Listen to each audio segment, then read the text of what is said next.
தமிழகத்தின் எந்த பகுதியிலும் பனை மரங்களை வெட்ட வேண்டும் என்றால் சம்பந்தப்பட்ட மாவட்ட ஆட்சியரின் அனுமதி கட்டாயம் என தமிழக அரசு அறிவிச்சிருக்கு.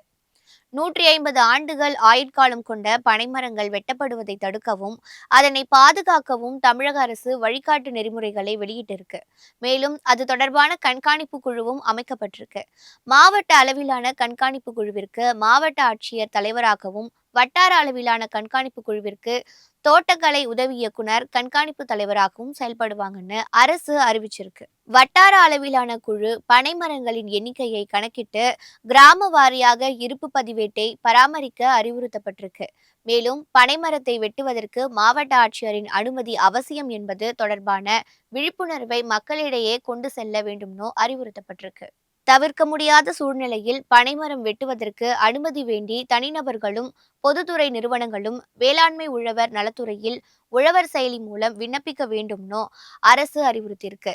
ஒரு பனைமரத்தை வெட்டினால் அதற்கு ஈடாக 10 பனைமரக்கன்றுகள் நடுவதை உறுதி செய்ய வேண்டும்னு அறிவுறுத்தப்பட்டிருக்கு.